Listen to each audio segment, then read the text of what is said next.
boring me to death, and I am already dead. You're boring me back to death. Figure eight here on Natalia. Is Natalia? Yes. What? Charlotte wins. Did that just happen? Yes.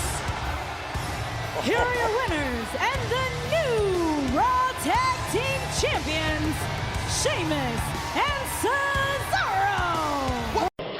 Now wait a minute. Then we will be booked at Survivor Series because it's going to be the New Day versus The Shield.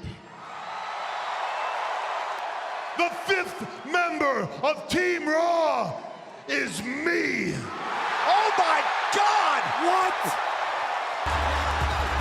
Here is your winner and the new WWE Champion, the phenomenal AJ Styles. Hallelujah! Holy shit!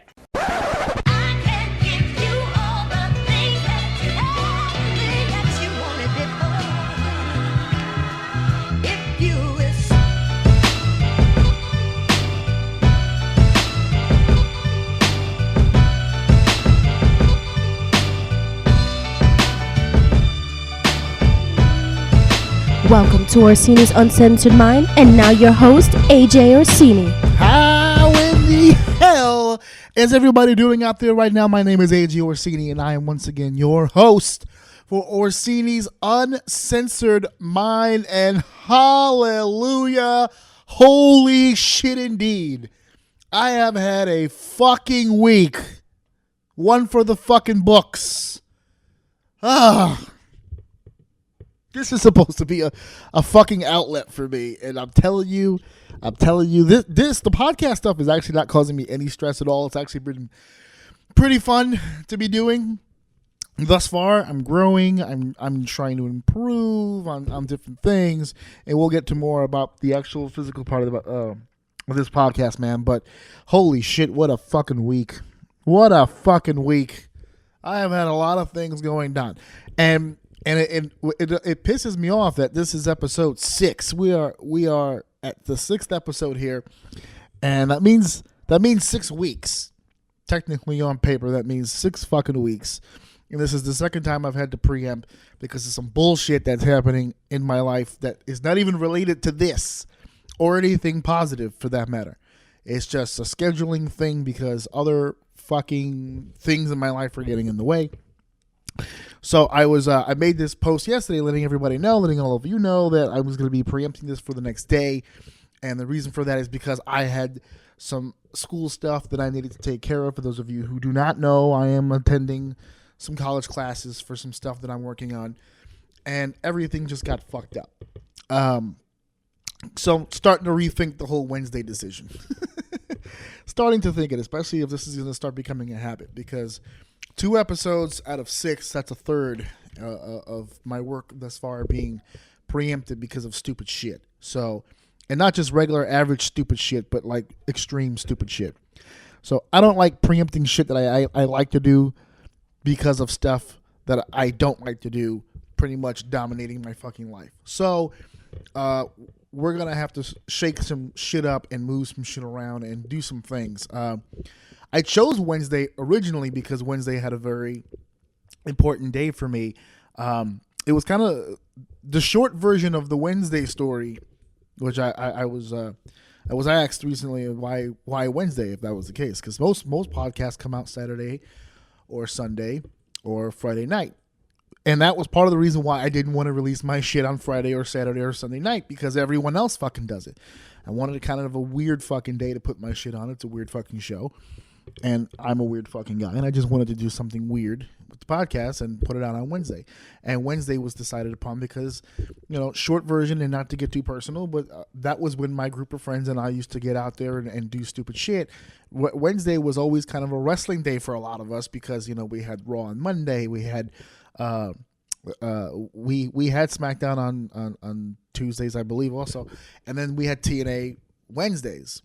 So like Wednesday, TNA Wednesday, when we're doing the Wednesday pay-per-views, that was the big like fucking hangout day for a lot of us. So Wednesday was a huge wrestling day for me and my friends back in the day. So I was doing this podcast thing, and I said, you know what, Wednesday would probably be an awesome time to do it. So it had sentimental value to me Wednesday. I wanted to do the show on fucking Wednesday, and I wanted to be up to date with the show. Because that's the other object. People say, well, why don't you preempt it? Why don't you film it beforehand and then just release it on Wednesday? But then I miss shit. You know, I'll tape. If I tape it on fucking Sunday, and then a lot of crazy shit happens on Monday and Tuesday, then what the fuck? What am I talking about on fucking... I'm talking about this shit on Sunday, releasing Sunday shit on Wednesday. I missed a whole bunch of Raw and SmackDown shit, and I'm not talking about it on the podcast on Wednesday. So it's just weird. So I didn't want to. I was either doing it Tuesday night following SmackDown, or I was doing it Wednesday morning to post for Wednesday. That's not seeming so much like a smart idea anymore. I may have to move some shit around, and I may end up having to do the same bullshit everybody else is doing and move to the weekend. I'm not sure. My school schedule is what's moving things around for the weekday. So if I can survive this semester and then move on to another schedule, maybe Wednesdays would be easier for me. I don't know. But that's the point. I don't know how that's going to work. I do know that my weekends are far more accessible and open than my weekdays, so there may be a change. I'm not making any decisions on that right now. Everything just kind of hit the fucking fan yesterday, so I've only really had 24 hours to process everything that's been going on in my fucking life right now. So I'm just putting it out there that there may be some changes coming up, not just in time slot, but in format. Well, I don't know. We're moving some things around. I've been saying it for 6 episodes now. All this shit's pretty fluid. I'm willing to hear people and their criticisms and especially like from my wife as far as scheduling, because I have to take time away from my family to do this. So it all has to fit into a nice, neat little package to get this kind of shit done. So back to the drawing board, as I said on Facebook, back to the drawing board and trying to figure this stuff out and get a better pattern. I'm not stopping the podcast. It's not getting in the way to the point where I can't do it at all, but it's affecting timing. So I don't want to continually have to put out these statuses where I'm sorry, I have to do it another day. Well, that's just stupid. And I don't want to be that kind of guy. I don't want to do that. I want to be able to sit down and do my shit and then use it as an actual outlet. It's hard to do this as an outlet and be frustrated and stressed while doing it. So I'm not currently stressed. Today I had a pretty okay day, but yesterday and Tuesday for that matter, not okay days. So just trying to catch up on and catch my breath. And there's a lot of shit to talk about on a positive note. A lot of shit going down in the world of pro wrestling, which is my domain. And I've been pretty good about being all over the map with the different topics that I talk about in the show, and that's by design. I didn't want to be just a wrestling podcast. And I don't intend to be. There's going to be a bunch of different things that I talk about on this show, and it may be something that you may be a fan of or you may not be a fan of. And if I'm talking about something that tunes you out, that's fine. You can tell me that it tuned you out, and I'll keep it in mind, and maybe I'll shorten things down the line. But I'm not going to sit here and be just a pro wrestling affiliated fucking podcast. That's not something that interests me. I didn't want to be bottled down to the one genre. Of course, I'm going to talk about it. I'm going to be pro wrestling heavy tonight. I'm looking at my notes, and it's pretty much all pro wrestling tonight because there's just so much fucking going on this week. We've got WWE Survivor Series coming up this Sunday. I am not a review podcast. I am not going to sit here and break down shit match by match, but I will talk about it because there's a lot of shit going down. Which was another reason why I was fucking pissed that I couldn't do this yesterday, because yesterday I was all over the fucking map emotionally. I was a lot of shit going down. This past Raw, this past SmackDown really threw monkey wrenches and a lot of fucking shit. And a lot of things popped in my mind, and I want to get them all out of here, and that's why I wrote a bunch of shit down. But first things first, in my intro, you heard a bunch of different things that took place. Charlotte winning the SmackDown Women's Championship, The Bar winning the Raw Tag Team Championship, them removing the Shield from the tag team title situation, which fucking sucks, and moving them into a 6-man format with Roman back now from his illness, with the Shield going against New Day.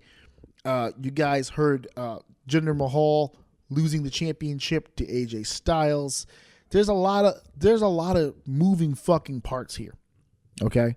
A lot of moving parts.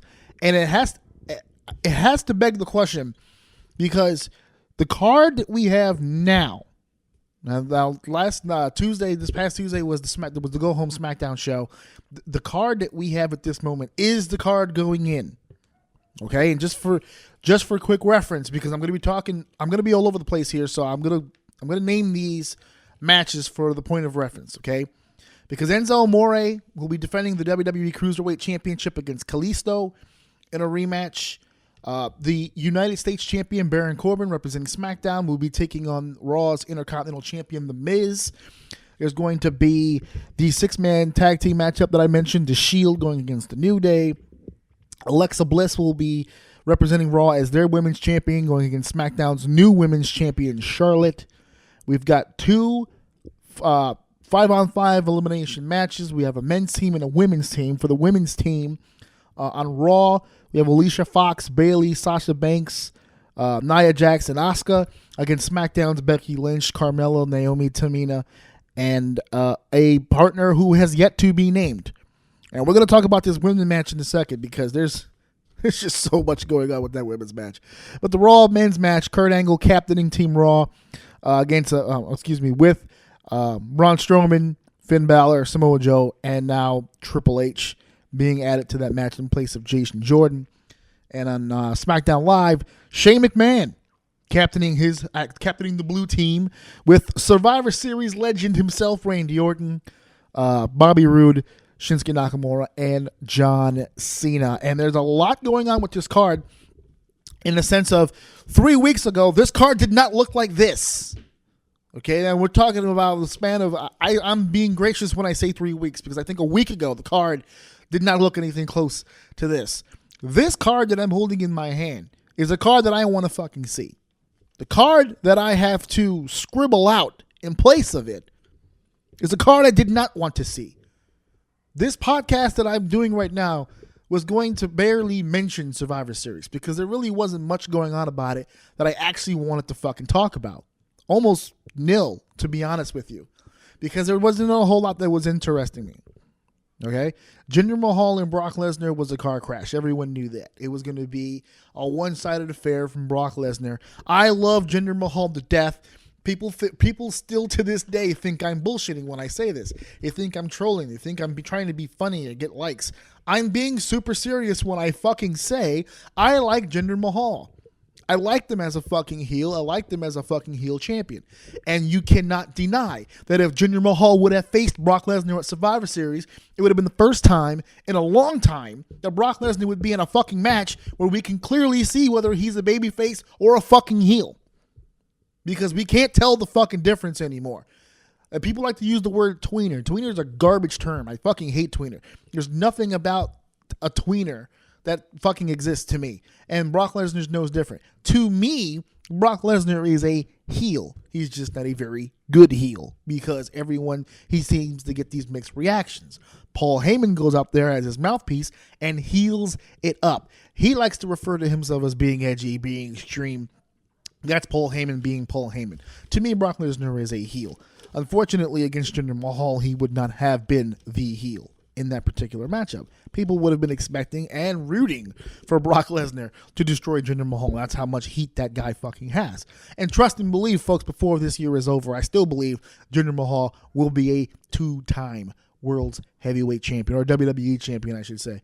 I really do believe that. Now, I also am of the belief that AJ will go in or be involved in the WWE Championship picture going into WrestleMania, but I do believe they're not done with the Jinder Mahal project at all. You can call it a failure all you want, but the fact that you think that it was a failure, the fact that you cheered and blew the roof off of that building when AJ won the championship was proof to me that Jinder Mahal is exactly the heel this fucking company needs. Okay, and by the way, when I just read this card out loud, I hope you didn't notice Jinder's not on this fucking card. Neither is Kevin Owens. Neither is Sami Zayn. SmackDown's coming into this not with their A team. They're not. These are not the best SmackDown stars that SmackDown has to offer. Raw's bringing their best. They've got their big guns on the card. SmackDown's missing a few bullets. Okay, so I'm not breaking this down match by match, but there's definitely 3 matches here they want to talk about. And of course, we're going to start with the WWE Champion and the WWE Universal Champion. I've already started talking about it, so let's continue with Jinder Mahal losing the championship to AJ Styles. We now pit AJ Styles against Brock Lesnar at Survivor Series, the WWE Champion against the Universal Champion. And I have got to ask one very important question, and that is, if you would have told me that AJ Styles would be WWE Champion, I would have said, I believe it, but I'll believe it when I see it. Not because he couldn't be champion, because I never thought they would let him be champion. He's now on his 2nd reign, and he's slotted to go against the Beast at Survivor Series. Now, Brock Lesnar, being the Universal Champion, the Beast in said conversation, if you would have told me, hey, one day, Brock Lesnar, AJ Styles has to happen, I would have told you on Brock's end, no fucking way. What reason would Brock have to get in the ring with AJ Styles? What would he have to gain from that? What kind of match would that be? And I know people are saying, well, AJ can have a good match with everybody. Yeah, AJ's a broomstick guy. There's no doubt about that. And I don't think I've said that phrase enough on this show, but that's a phrase that I use in my own professional life. There's only a handful of guys out there that fit that description, but yeah, a broomstick guy is a guy who could literally go out there with anybody or anything. He can go out there with a broomstick and have a great fucking match. And that's what AJ Styles is. He's a broomstick guy. He can go out there with a bag of fucking flour and have a 30-minute match that kills a lot of the fucking WWE roster as we speak. But Brock Lesnar and AJ Styles is a weird fucking matchup. It's a weird fucking matchup. And I said, and I'm consistent in saying this because a few years ago, there was a rumored match between Daniel Bryan and Brock Lesnar that I also said then is a weird fucking matchup. Now, they were trying to give you the, quote, selling points on Raw, and Daniel Bryan also did the selling points on fucking SmackDown. And what are the selling points on Raw that Paul was bringing up? And I know they're going to push this agenda because it's really the only one that can make this match make any kind of sense. And that's that AJ Styles has a tremendous experience. He does have an experience advantage when you think about it. He's been doing this a lot longer than Brock. Now, Brock's been doing it a lot longer on the bigger stage. But as far as wrestling a larger opponent compared to Brock wrestling a smaller opponent, Brock doesn't really have a very good record against smaller opponents. You look at Eddie Guerrero, you look at not Chris Jericho, you look at Kurt Angle. It seems like Brock does better when matched or oversized. When he goes against undersized guys, his record is not exactly that good. So Paul's got a very good point. Speed kills. Speed kills, and AJ Styles has an experience and speed advantage over Brock Lesnar. And what they're trying to get you, the viewer, to understand is that this isn't going to be a goddamn wrestling match. Now, none of Brock Lesnar's matches are anymore, but most of AJ Styles' matches are. Now, AJ's proved that he can go into a fight situation and still come out with a decent match at the least. Even if he's had in there with a nobody or a nothing, he can still come out with something. But AJ's not going to be in a fight for survival type situation like Paul Heyman says. Oh, he's gonna be scratching and crawling and trying. No, that's not what AJ Styles is gonna do. AJ Styles is gonna hit and run. If AJ Styles gets caught, it's over. And that's what they're preparing you for. Speed kills, speed kills, speed kills. He's an aggressive little guy. Right. And they'll show that to you for the first few minutes of the matchup, and then he'll get dumped on his head like everybody else gets dumped on their head. Luckily, this is non-title, so it shouldn't even matter. But it's an interesting matchup because at least it's a first, and it's definitely a matchup no one ever thought they would ever see. But I promise you, this match is going to be every bit of everything you've already seen. Now, I've seen some comparisons from people online where they're saying, well, this is going to be very similar to Brock Punk, which was, in my opinion, match of that year.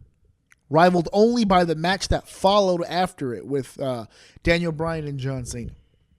That was a hell of a SummerSlam, by the way. So that Brock Punk match, let's talk about that for a second. Let's talk about that Brock Punk match. Yes, it was a dope-ass match. Yes, it was probably Brock's best match since his return in 2012. You'd have to examine each match since then. The only other match I think that rivals that match with Punk and Brock is the 3-way with Brock, Cena, and Seth Rollins. That was a fucking dope ass match. Brock hasn't had that many 5-star matches since he's been back. He's a serviceable piece for what he does. He does not. I don't think he's even required to have that kind of match. He's required to go in there and steamroll people and bring in eyeballs, which is what he does. So there's no way in fucking possible this is going to be a wrestling match. So you can get that idea out of your fucking head right now. All right, so Brock Lesnar, AJ Styles for the championship. That's going to be a lot of fun. I don't think it'll go long. I don't think it's going to go long.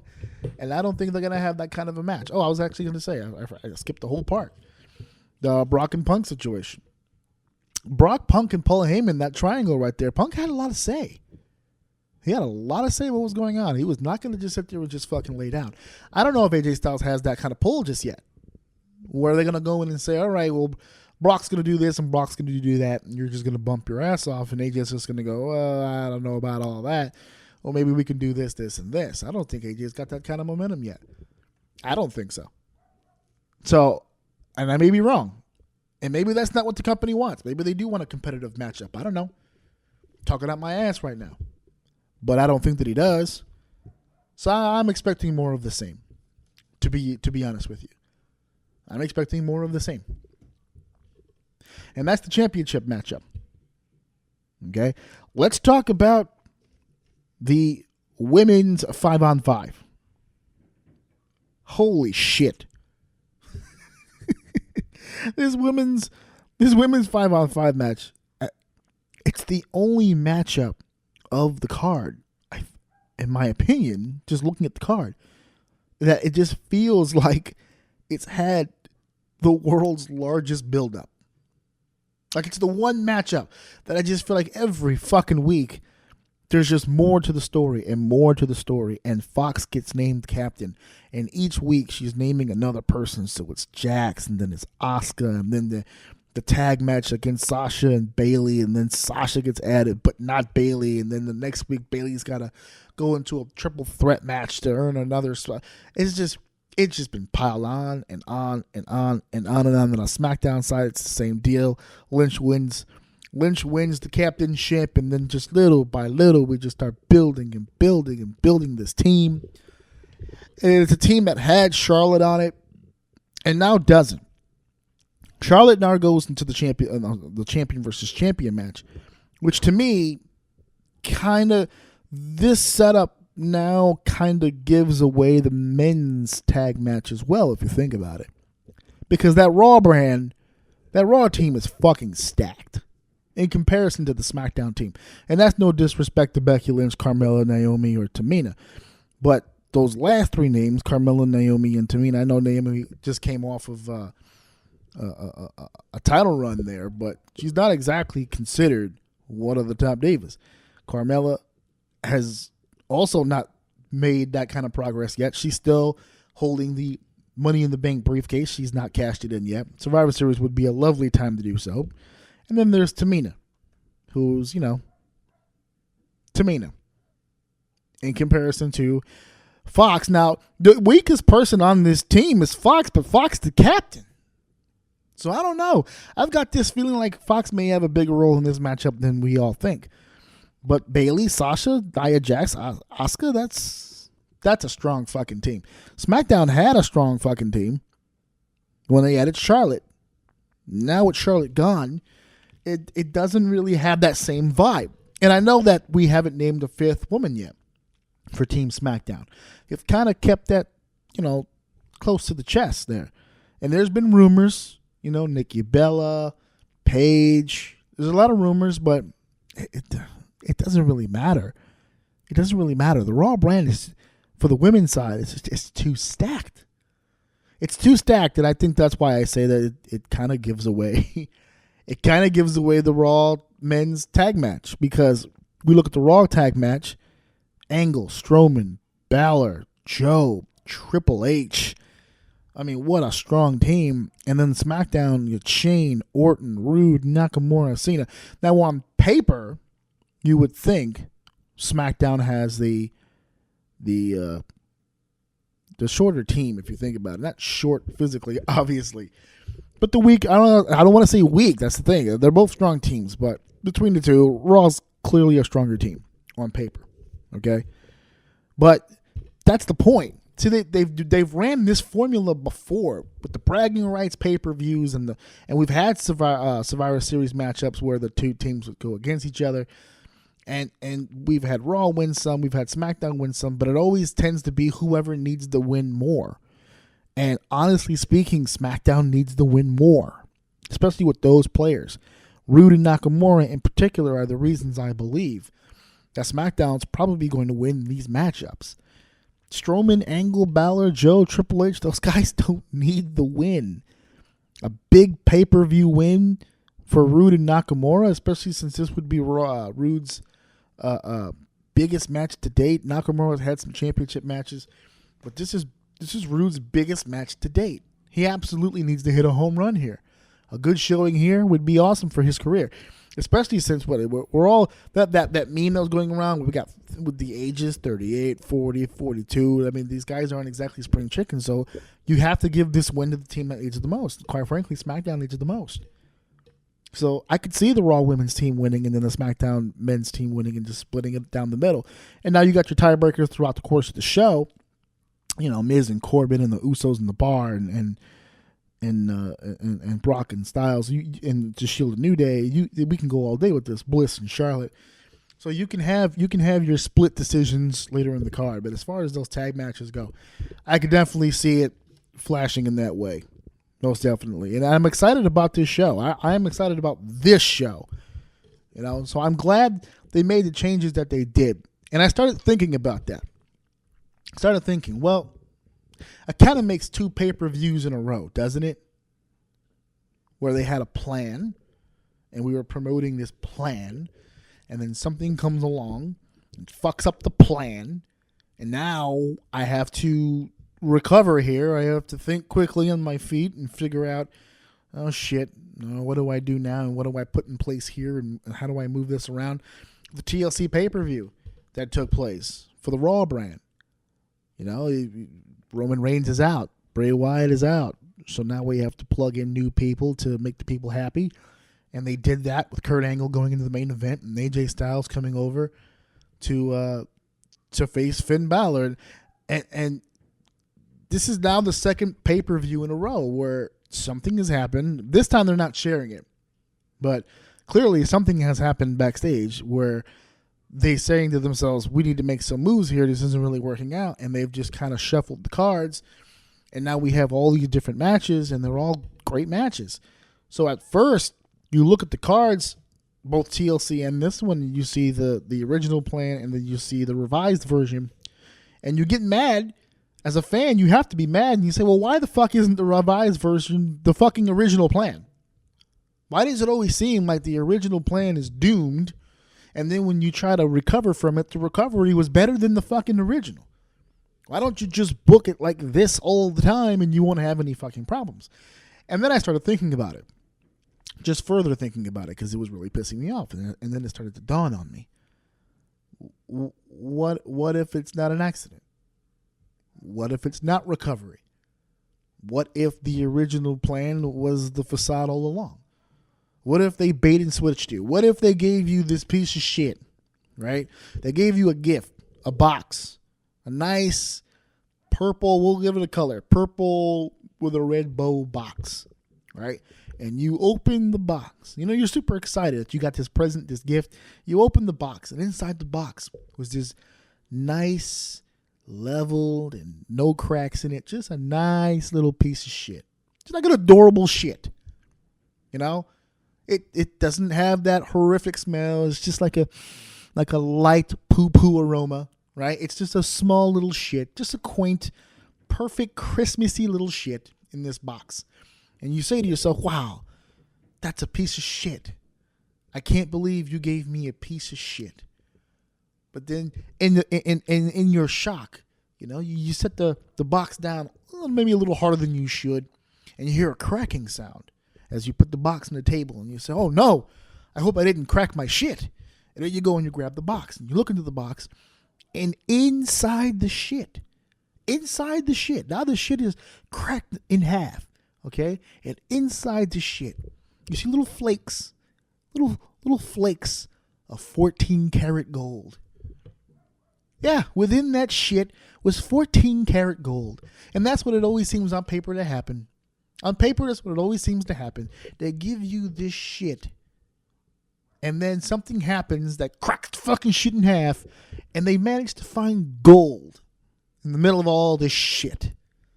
So now I start to wonder to myself, that's 2 small, quaint, little Christmassy boxes of shit you've given me.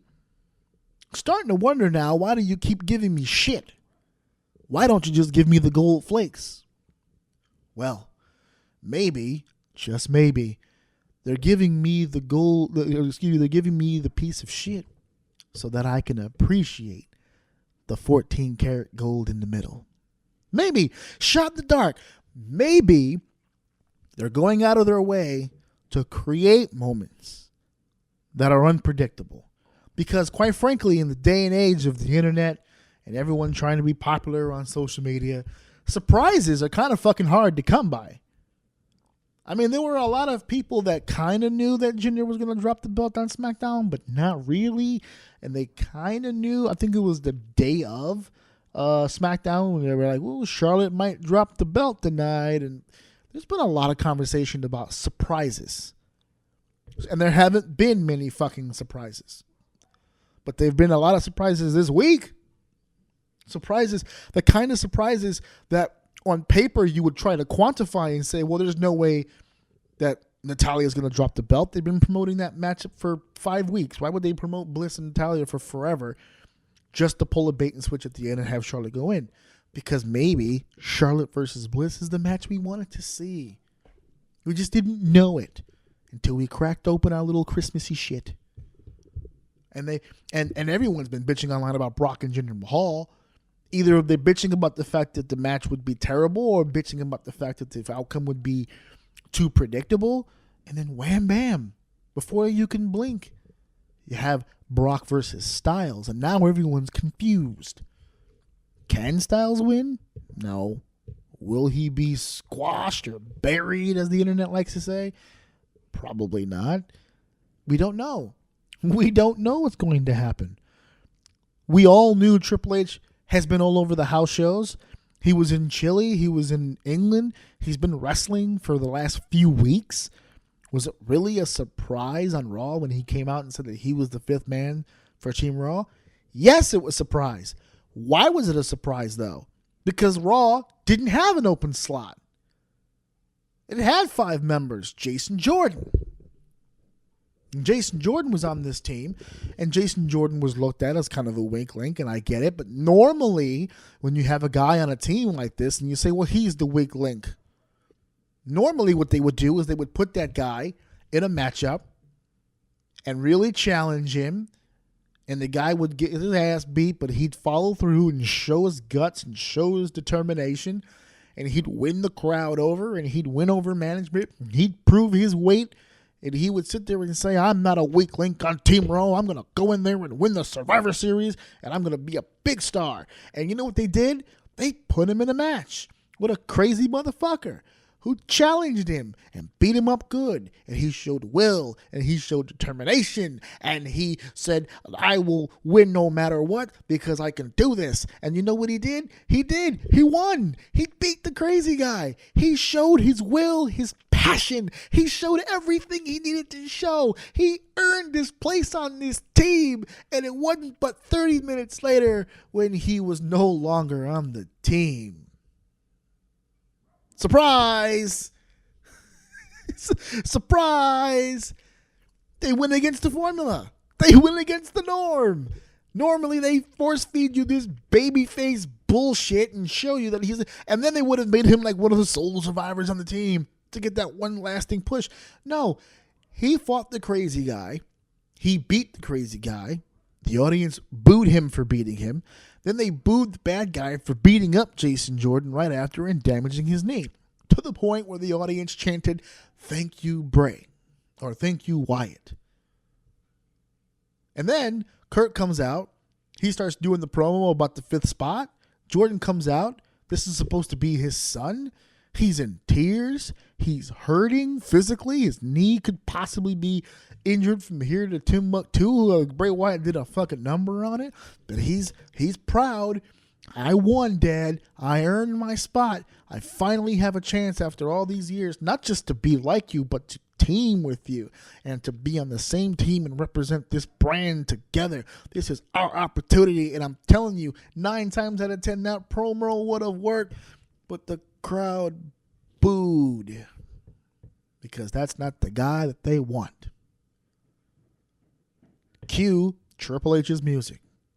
Comes out, he says, if you're not going to make the damn announcement, I will. And he names himself the 5th member of the Raw team. And now where does that leave Jason Jordan? I have the perfect answer for you. It leaves Jason Jordan fucking nowhere. He did everything a babyface is supposed to fucking do, and they replaced him with a fucking heel. So, this tag match is fucking weird. This tag match is fucking weird. It's got babies. It's got heels. It's got all kinds of mixed shit in there, with an end result of nothing. Because at the end of this matchup, regardless of who fucking wins this thing, it matters not. Because both shows will still exist. Both teams won't see each other until the shakeup, and we're going to go on with our ever fucking lives. Finn and Joe have to be partners in Survivor Series, but they'll be beating the shit out of each other after it. Triple H is probably going to go back to his office. He's not going to be on TV every fucking day anymore. Kurt Angle will probably lose his job because, as I said, I'm picking SmackDown to win, which would mean Kurt Angle would be out of a fucking job. And if he's thinking about going back to as a full-time competitor, please see episode, I think it was 3 or 4. And my thoughts on him competing. That's fucking weird. So yeah, this fucking tag match is off by a lot. It's not making a whole lot of sense. But it should still be, for what it is, a damn good match. And the Survivor Series show is looking good. Okay? So that's the Survivor Series show for 2017. It's coming up this Sunday on the WWE Network. I do not need to plug or shill it because they are not paying me to do so. You guys know where the fuck to find the show, so go ahead and find the fucking show. And since we're talking about Survivor Series, this is basically going to be a Survivor Series pretty much heavy fucking show, in case you haven't fucking realized it. I got hyped beyond fucking belief about some of this shit. So some of these changes, the card was looking good. I don't know. I just love the fact that they just went against the grain on a lot of shit. I just like it. It didn't make any sense.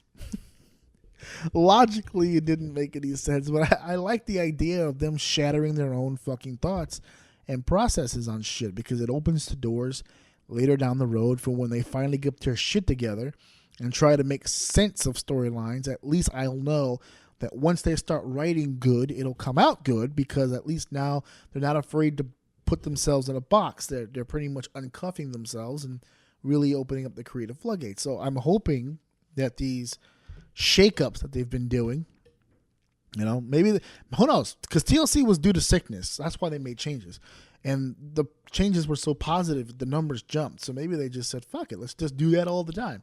Like, hey, here's this turd, and then we'll just shine it up for you afterwards and make you buy the fucking show. I don't know. We'll see. We will fucking see. So I wanted to talk a little bit more about the Survivor Series, because the Survivor Series is a very important pay-per-view. Especially for the WWE. It is considered one of the big 4. If you're not much of a wrestling fan and don't know what that means, big 4 for the WWE means the 4 major pay-per-views: Royal Rumble, WrestleMania, SummerSlam, and Survivor Series. We've had some big pay-per-views in between, but those are the big 4. Those are the main 4. I'm happy to say that I have attended all 4 events. I attended the Royal Rumble in 2008. I went to WrestleMania in 29. I attended SummerSlam. Oh, shit. What was that? The one with Jon Stewart. Was that 2015? Where Seth Rollins won the U.S. title and became a dual champion. That was a long-ass fucking show. And I attended Survivor Series. And I attended Survivor Series in 2011 with The Rock returning in that tag match. That was a big fucking night. It was big. Maybe not for the WWE because the Rock matchup led to a bunch of other shit down the line, which became even more huge than the Survivor Series shit. And it wasn't like Rock was coming back to the Garden. He came back to it was in Brooklyn. It was in Barclay. So the Barclays Center in Brooklyn. For you out of New York people, I'll say the whole thing. But yeah, so I've attended all 4. So since the Survivor Series is literally this Sunday, this is my go-home show to Survivor Series, I thought, wouldn't it be cool, since I'm going so pro wrestling heavy with this, and I need to get my mind off shit, and talking about shit that I like gets my mind off shit. Once again, I'm thanking all of you guys for tuning in and listening to this shit. But yeah, this is therapy session for me. As you can tell, I'm all over the fucking page today. I am not myself. I am doing literally the best I can here. I promise you guys, the next show will be much better coordinated and much more formatted. But I had an idea in my head for the rest of this show where I was going to do a top 5 and the top 5 Survivor Series shows. Not a top 5 that I think business, like it's not a business wise top 5. It is my own personal top 5. This is Orsini's Uncensored Mind. It's my show. I can talk about the shit that I like. And I have picked 5, and it took me a while to really settle on these 5s because I needed reasons. I did. I needed reasons to pick these 5 because there's been this Survivor Series coming up is the 30th. It's the 30th Survivor Series. So to pick 5 out of 30, a little rough, a little hard, a little tough. So I picked my favorite 5 of Survivor Series pay-per-views, and I will tell you why each one was selected. If you have another Survivor Series that you were a big fan of, would love to hear about that in the comments. I always tell you guys can reach me anytime. You can message me, you can drop comments. You guys have done that in the past, so thank you. You can email me questions and statements and stuff for the show at ajorsini96host@gmail.com. There are many ways to get at me, so please do at all times. I love feedback. I love going back and forth.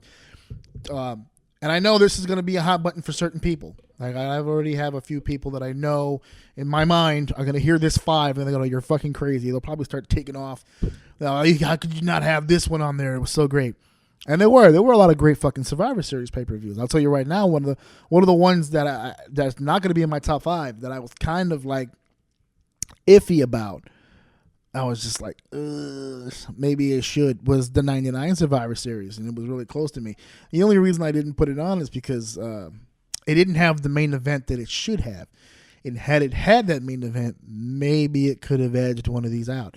That was the pay-per-view or the Survivor Series where Austin was supposed to be in a triple threat match for the title with Triple H and The Rock. That was going to be the main event of Survivor Series, and that's a hell of a main event.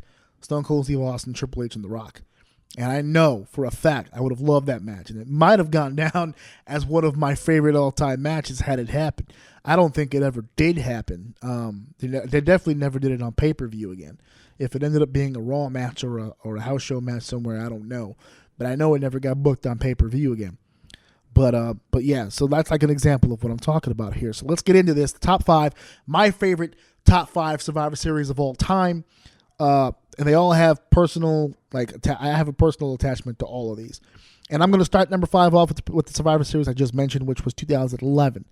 And I have to say that that pay-per-view, this 2011, there isn't much on it I remember. And now that I'm thinking about it, I may have misspoke earlier because I said it was at Barclay. I'm confusing the Rock appearance with something else that happened at Barclay. This was actually at the Survivor Series 2011 was at the Garden. It was at Madison Square Garden. It was 6 years ago, so give me a fucking break. But yes, it was at the Garden, and that was the night The Rock returned to in-ring action as he teamed with his future WrestleMania opponent, John Cena, to take on the team of the Awesome Truth, which was The Miz and R-Truth. This was back when The Miz and R-Truth were making some serious waves as heels, and they were they were making a serious run, and then they, I think it was Truth, got busted in a wellness policy violation, and that was the end of that. But they were making some big waves, and they made it all the way to the main event at the Garden of Survivor Series against The Rock and fucking John Cena. That's a fucking run. That on paper, you say, well, that's going to be terrible, but it actually really wasn't. Truth and Miz, I actually missed them as a team. They were really good together. And they really did. They did their jobs, man. They made John Cena and The Rock look like $1 million fucking bucks, and it was a dope match. A lot of the other card, like a lot of the rest of the card, kind of slips. I looked it up earlier. I mean, there wasn't really anything that crazy about that card, but the only other thing that really stepped up is Survivor Series 2011 also had CM Punk versus Alberto Del Rio for the WWE Championship, and the two great things about that is Punk won. And that was the beginning of his historic 434-day run. I was in the building for that day, for the start of that run, when he beat Alberto Del Rio, so that was cool. Second being that Howard Finkel took 8 years to introduce CM Punk in that championship match. If you go back on YouTube, you can actually just YouTube Howard Finkel, CM Punk, or whatever, and it will show you the actual intro where he just sat. Like, I get it. Like, he was trying to get the accolade. He was trying to get the fans. He was trying to feel that one last time, because we actually haven't seen him since. Not that I remember. So I don't know if he knew that was the last time he'd be out there, but he was really soaking in that fucking adulation. And Punk, you could tell Punk was a little miffed when he came out. It was a long night, but yeah, Punk began his 434-day reign that day. The Rock returned into in-ring action. My wife, who became a wrestling fan like in 2003, 2004, right toward the end there of The Rock's run, so she really didn't get a chance to see him perform a few times on TV, so it was the first time seeing him before live, so that was pretty cool. So that's 2011. So that was number 5. Number 4, sneaking in at number 4, and I put this slightly above 2011 because it was an okay show, but this was really a one-match show for me. This was the 2006 Survivor Series, and this was the show that had DX and the Hardys and CM Punk against Rated RKO, Randy Orton and Edge, Gregory Helms, Mike Knox. I remember Mike Knox, and Johnny Nitro. Now Johnny Mundo from Lucha Underground, and Johnny Impact, and Impact Wrestling, or whatever the fuck they're called now. And that match always stuck out to me because I remember the pre-hype for it. I was a big Punk guy on the indies when he was in Ring of Honor and he was traveling around. I was a big Punk guy. So when he got signed, I was excited. But he wasn't doing a whole lot on ECW, which is where he made his TV debut. He was on the ECW brand, so they weren't really doing too much with him. He was getting the push, he was beating guys. He had a little bit of an undefeated streak going. But I just remember I was a huge Punk guy, and obviously I grew up a huge DX guy and a huge Hardys guy, and never should the two ever meet. And on this one particular pay-per-view, all of my favorites all wound up on the same team. I had Triple H, Shawn Michaels, Jeff Hardy, Matt Hardy, and CM fucking Punk on the same goddamn team. I was hyped. And I think the company was hyped because if I remember correctly, they went 5-0. That whole team fucking survived. That whole DX, the Hardys, and Punk was an unstoppable fucking force. They did not drop a fucking thing. There was no fucking way that crew was losing a fucking match on that show. Or one fucking elimination, I should say. And it was just a dope-ass team. And I know that the other team was also great. Gregory Helms was the Cruiserweight champion, I believe, at that time. And he was really he was actually starting to make a little bit of headway away from the Hurricane gimmick. Rated RKO was at the top of their game. Johnny Nitro was just kind of floating in the mid card. Mike Knox, they dropped the ball on Mike Knox. He could have been really fucking good. I mean, really good. When he was doing that, what was it? I think he had the promo with the bones. He would count. He would tell you how many bones were in the body and like breaking. He was like a sadistic little fuck. I remember when they had him his original feud with Rey Mysterio, and he was just beating the shit out of people and beating the shit out of Rey Mysterio. It was awesome. That was awesome. I think he could have been really, really good. I don't know what happened backstage or if they just, weren't high on him, but I think he would have been really good. I think on paper, Helms, RKO, Nitro, and Knox is a much stronger team than I think people will give credit to. But DX, Hardys, and Punk, man, too strong a fucking team. Too fucking strong a team. The number 3 spot. No, number 3? Yeah, number 3.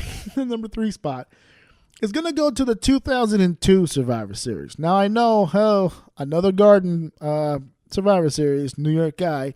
But, dude, this fucking show was awesome. This was the show that did the Spirit Squad against the Legends, which was Flair, Dusty Rhodes, Ron Simmons. I mean, this team, this matchup was just all over the place. All over the place. This was the Spirit Squad against the Legends. And I remember being hyped because I actually thought Arn Anderson was going to be on that team. And I was super hyped. I'm like, oh, man, they're going to swerve us, I know. And they did. They gave us Ron Simmons. But for a split second, I was like, dude, fucking Arn Anderson in this matchup would be great. Even if he didn't take a single fucking bump. Because I remember he ended up actually being physical in this matchup. I believe it was Kenny he gave the old AA spine buster to. So he did fucking get involved. But I guess he wasn't cleared to perform in it. And it was a dope ass match. Kennedy, Mr. Kennedy, Ken Kennedy, had a first blood match with The Undertaker. I distinctly remember because I was just scared for Kennedy's fucking life. First blood with The Undertaker, no joke. So those were 2 strong matches, but it's one of my favorites. Also, it's my third favorite, I guess, because of that goddamn chamber. That was the debut of the Elimination Chamber, and that was a crazy fucking thing. I know that it was supposed to be kind of a bootleg War Games. It was their version with the pods and the elimination and the timed entrances and stuff. But to me, it never felt like a fucking War Games match. It just felt like a really cool, newer variation of a cage match, especially with the chain link fence and the grating, the grates next to the pods, which they've since gotten rid of because that's suicide. But originally, when they had all that shit together, and that was back when the chains didn't fucking have any give. Now you can literally bounce off the fucking, you can run ropes in the Elimination Chamber, but the original chamber, bro, was fucking murder. It was awesome. The Elimination Chamber match consisted of Shawn Michaels, Triple H, Booker T, Rob Van Dam, Chris Jericho, and that 6th one. I want to say Kane. Was it Kane? I don't know. It's killing me right now. I know. It was. No, it wasn't Kane. Who was the 6th guy? Anyway, the chamber match was just awesome, and it's my third favorite. The Elimination Chamber was pretty cool. They've done it since, and I know that it has its own fucking pay-per-view, or it had its own pay-per-view and shit. It's just never been the same. That was definitely a match of the year candidate. They had so many fucking guys. So many talented fucking guys in that matchup. Also, I'm thinking about it now. 2002 had the fucking debut of Scott Steiner.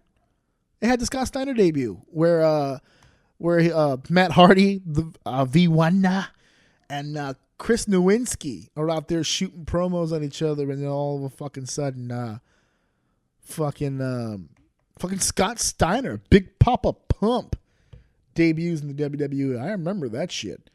That shit was nuts. They had Big Show, Brock Lesnar with the title change, and that didn't make any fucking sense.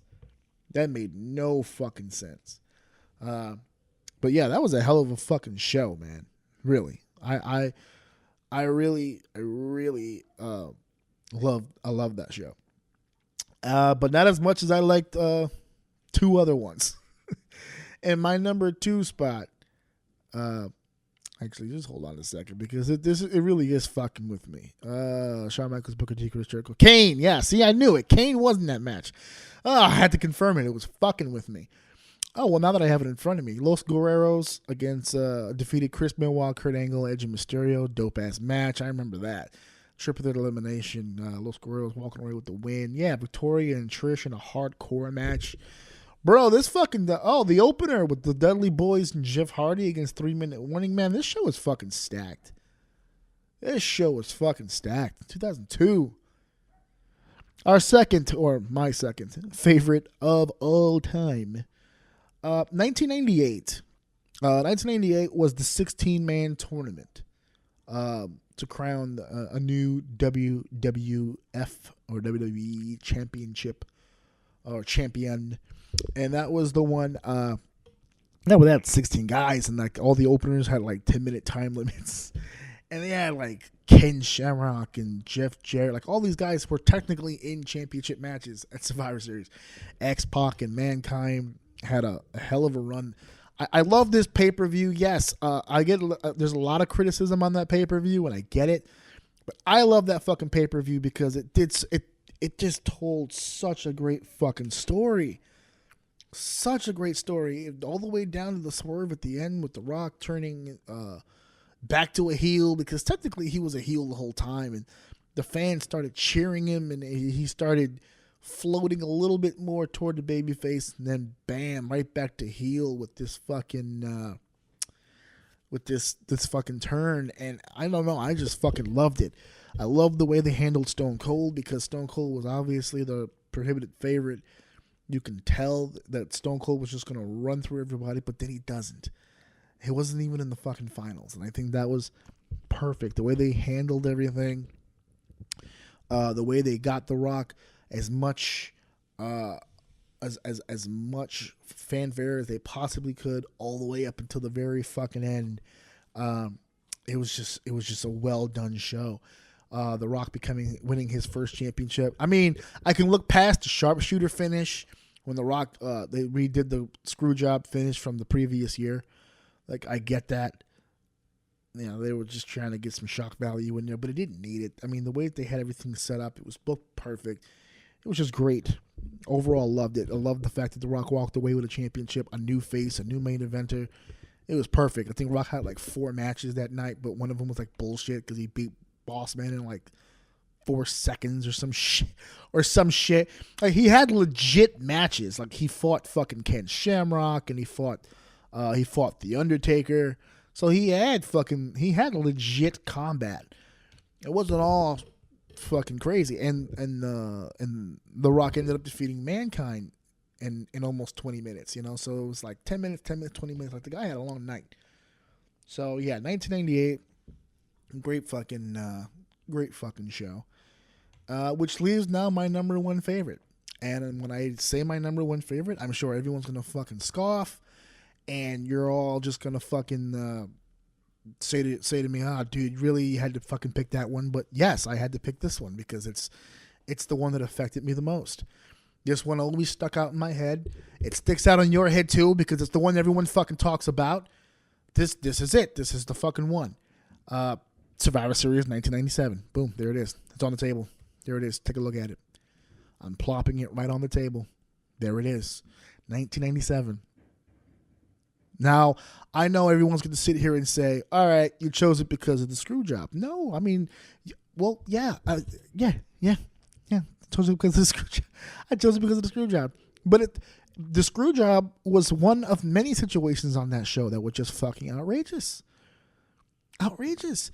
Okay, first of all, this was 1997 when Survivor Series is based off of teams. You know, like, normally you have to make teams to fit into the Survivor Series format. They didn't. Like, 97 was like the one year they didn't have to do that because they had like 17 fucking stables. I mean, I'm not even gonna fucking make it up. Look, I'll pull it up right now. It's like it's literally right in front of me. Fucking, first of all, they had 1, 2, 3, 4 4-on-4 Survivor Series elimination matches. 4.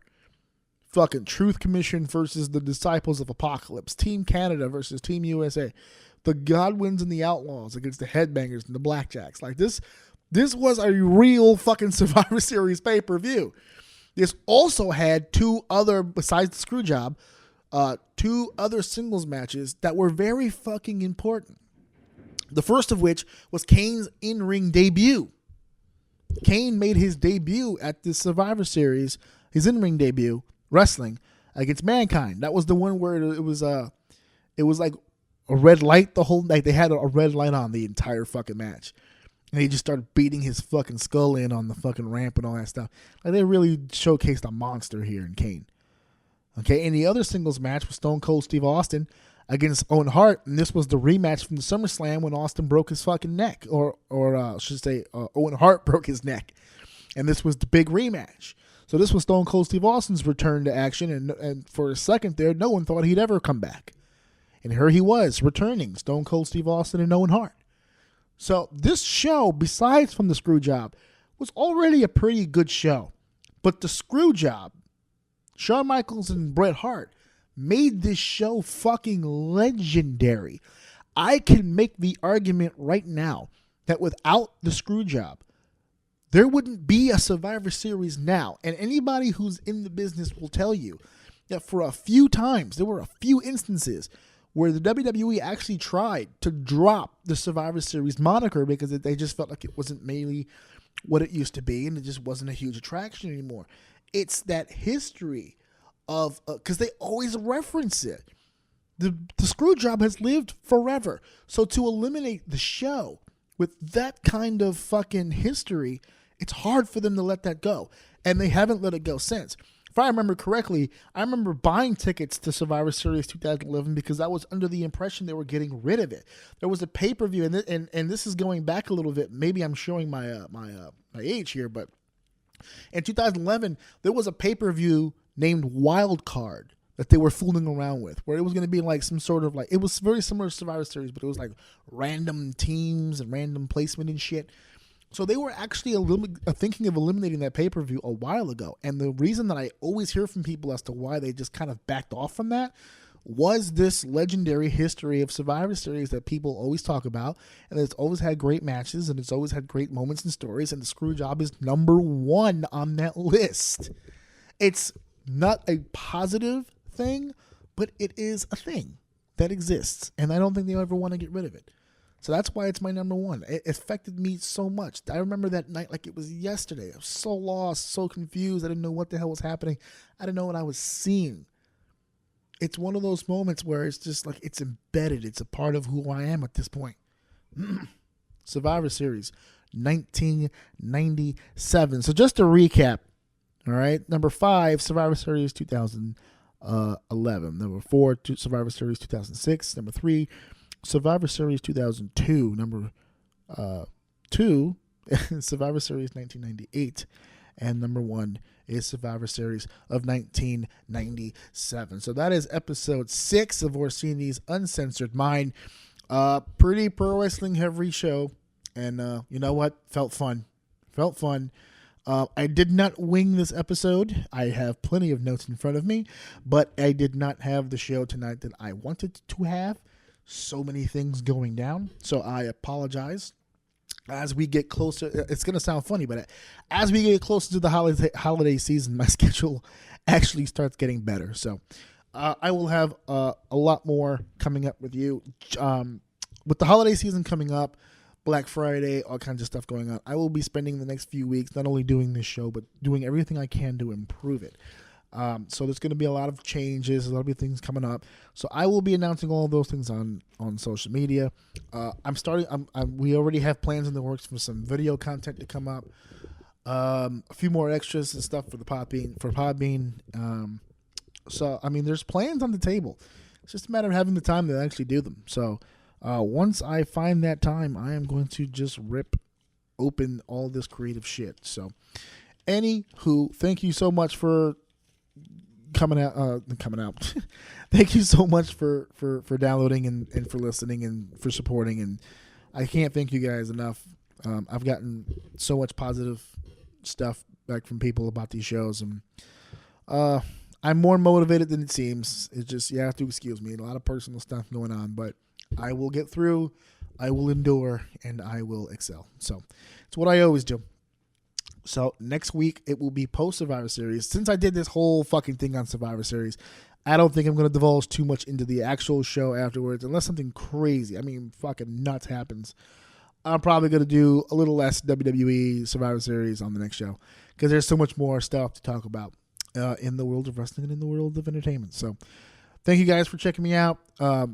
AJOUM.podbean.com. You can check out all the social media stuff that's also on there. And let me know what you think of the show thus far and what I can do to improve it. So thank you guys. Smell you later. I'm out. Please listen to my daddy show. Please listen to my husband's show.